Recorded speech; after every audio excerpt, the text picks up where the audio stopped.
إذا المتتبعين الكرام، في هذا الفيديو غادي نشوفوا واحد الموضوع داير ضجة في مواقع التواصل الاجتماعي وحتى في الأسواق المغربية، وحول التمور الجزائرية المشبوهة وعلاش كاين حملة للمقاطعة، وخصوصا في هذا الشهر رمضان الكريم. يلا نشوفوا الفيديو باش نفهموا. مع حظر منظمة الصحة العالمية لاستعمال بعض من المبيدات الفلاحية لكونها تسبب الإصابة بالسرطان، إلا أنها لا تزال تسوق في الجزائر دون أي رقابة. المزيد في تقرير صبرنا أبو عبلة. 5 أنواع من المبيدات الحشرية أدرجها المركز الدولي للأبحاث السرطانية التابع لمنظمة الصحة العالمية في قائمة المبيدات التي تسبب الإصابة بالسرطان، مما يتطلب منع استخدامها نهائيا. وفي الوقت نفسه لا يزال بيعها في الأسواق الجزائرية مسموحا، وبالفعل تأكدنا من ذلك عند توجهنا لمحلات بيع الأسمدة مرفقين بالقادم. الجليفوزات كاين، مونسانتو كاين، هادو اللي طروا كاين. مبيدات الجليفوسات التي يتم تسويقها تحت اسم مونسانتو أو رويندوب تعد من أكثر أنواع مبيدات الأعشاب استخداما في العالم وفي الجزائر، وذلك رغم خطورتها. كاين بعض التجار، نقول لهم تجار ما همش في اخصائيين، اللي راهم يبيعوا فيها، مع انه عندها ضرر كبير يعني بالنسبه للبيئه وصحه الانسان ولا صحه الحيوان. كل المواد الكيميائيه عندها ضرر كبير يعني للمدى القريب او المدى البعيد. احنا رانا نشوفوا يعني بعض الامراض الخطيره اللي انتشرت يعني في المجتمع الجزائري اللي ما كانتش كاينه. إذا كيف ما سمعتوا الخوت، مواد مسرطنة كتستعمل في إنتاج التمور الجزائرية لغرض منع أو لكبح تسوس التمور. ماشي أنا اللي قلتها ولا جبتها من راسي، ولكن هذا إعلام جزائري اللي كيقولها. استغل هذه الفرصة وفتح الكاميرا. هاكم على لا ليست، شوفوا لا ليست شنو فيها. لا ليست شنو فيها؟ الجيريان دقلة نور، شتيها؟ الجيريان دقلة نور ويلي على شو هي مسرطنة، شتيها؟ وهذا الشيء خرج البارح. قد أعذر من أنظر. ها هي الإدارة الأمريكية للغذاء والأدوية خرجت البارح important alert، تحذير هام. قد أعذر من أنظر. الإخوان راه الإخوان راه هادشي مهم. الإخوان لا لقيتوا التمور الجزائرية في المغرب لما تاخذوها، لان راه تحذير ديال كيف ما سمعتوا. المنظمة العالمية للغذاء والأدوية تحذر من استعمال التمور الجزائرية لاحتوائها على مواد مسرطنة. وأيضا كاينة حاجة أخرى اللي صدمتني بزاف وأنا شخصيا، هي استعمال الماء الملوث اللي كنسميوه بخرارو، الله يعزنا ويعزكم، في عملية السقي والري. مصيبة والله. كما نقول في طريق الانقراض. وش هذا طريق الانقراض هذه؟ أي بمعنى زوال النخلة من مدينة ولاد جلال. وش المشكلة هنا؟ المشكلة العطش الذي يعاني منه النخيل.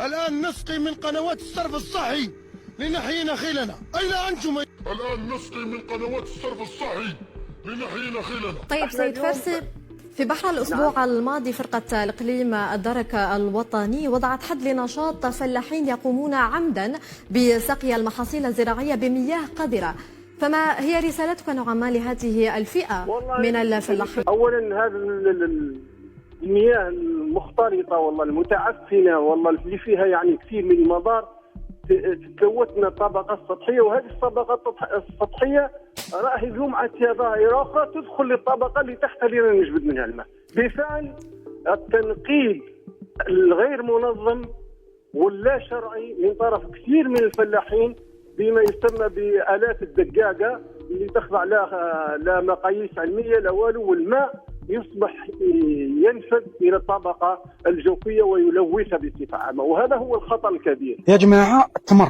التمر هذا العام لو كان تلقاوه يتباع ب500 للكاجو ما تشريوهش. حذاري أخي المواطن، تشري التمر هذا العام لا ورقلة لا بسكرة لا وتسوف لا غيره. حذاري حذاري حذاري، رجعوه باسكو لقاو فيه نسبة كبيرة من مادة مسرطنة اللي هي البرودوي شيميك اللي يستعملوه ضد التسوس وضد السوس. كلنا كنعرفوا بأن الجزائر ولا الجنوب الجزائر بالضبط المناطق الصحراوية كتعاني من الجفاف في الماء في هذه العقود الأخيرة. الناس كتسافر كيلومترات كثيرة بحثا عن الماء للشرب ولا الطبخ ولا الاحتياجات الأولية. خلاصة الناس مجبرات باش تشرب، لذا الفلاحين الصحراويين جبروا نفسهم أنهم إذا ما سقاوش النخيل تاعهم غادي يموتوا بالجفاف، لذا استعملوا مياه الصرف الصحي باش ينقذوا الموقف. وما تموتش النخيل ديالهم. لا حول ولا قوه الا بالله. واخا ما علينا. دابا علاش هاد التمور الجزائريه كاينه بزاف في الاسواق المغربيه مع العلم باننا مقاطعين العلاقات التجاريه معهم؟ هذا هو السؤال اللي محيرني. نداء الى المواطنين، احذروا من هذه التمور. راه الحدود ما كتحضاش، راه تيقول لك الحدود كتحضى. اكبر الدول في العالم ما كتحضرش، الامريكان واسرائيل وما كتحضرش الحدود، وبالتالي حضيو من التمور اللي كاينه في الصندوق ديال الميكا، حضيو منها رمضان جاي، حضيو منها. راه راه السلطات براسها كتقلب عليها واش كتباع. الجديد والخبر للمسؤولين هو غدا ان شاء الله هاد التمور غادي تدخل وغتحط في السوق، ما عندها ما تدير. عندنا التمور عطاها الله، عندنا الامارات الحمد لله، عندنا المملكه العربيه السعوديه، عندنا قطر، عندنا سلطنه عمان عندها احسن التمور والرطب، وعندنا التمور المغربيه. راه من احسن التمور اللي هي بيو هي التمور المغربيه، ما فيها لا شك ولا ان ولا زايده واحد 5 دراهم احسن من تمور كتجي من الخارج ب 30 درهم. راه شنو هي 35 درهم ودير صحتك؟ مجهوله المصدر ومجهوله ومن دولته عادي. المغرب راه كانت كتدخل لي الالاف والالاف من الفانيد حتى تسدت الحدود، ورحمنا الله بداك السد اللي داروا، بديك الحفره اللي داروا، داك الخندق اللي داروا. راه الالاف ديال الفانيد خاصها تصيفط لك هي اي حاجه خطيره. هذا رايي وبحثوا فيه وغتلقاوه صحيح ان شاء الله. اذا تمور الجنوب راه كتخربق، لان كنت خرجت انا يعني في خرجات بان التمور خصنا الناس يتجنبوها، وخصوصا تمور الجنوب. اولا الا شفنا الجزائر دابا داخله في شي سجال مع الدوله الفرنسيه، مع الجمهوريه الفرنسيه، وكتطالبها باش تمشي تغسل هذوك الاماكن اللي جربت فيها القنابل النوويه الذريه تحت الارض وفوق الارض في المناطق الجنوب، في الهكار. كاين تمناخيل كثير.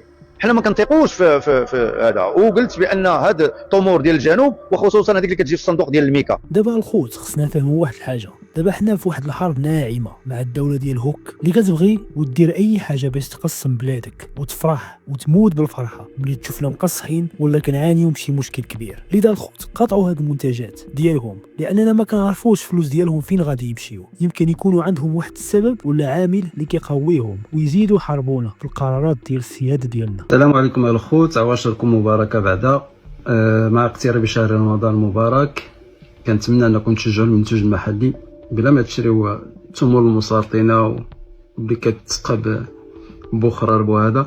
نوريكم شنو وصل لي من المغرب باش تشوفوا الجوده. هي اللهم بارك التمور الفلالي، شفتها كي دايره. هذه هي التمور المغربيه، الجوده عاليه ماشي بحال التمور المسرطنه ديال العام الاخر. هاد الوقفه هذه ضد التمور الجزائريه، ويشاع بان كتدخل بدون مراقبه، يعني كتدخل كونتربوند كما كيقولوا.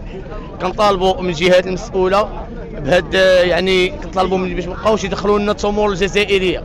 راه التمور الجزائريه كتنافس لنا المنتوج المحلي والمنتوج الوطني. راه المنتوج المحلي ديالنا والوطني راه واصل ل 120 درهم، يعني خير من المنتوج ديالهم.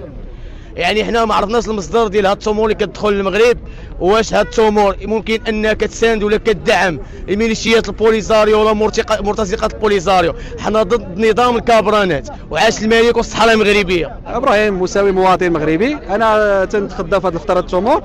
جيت لقيت الناس هنايا دايرين واحد الحمله على اساس معارضه ديال هاد التمور هذه، وعندهم الحق. علاش؟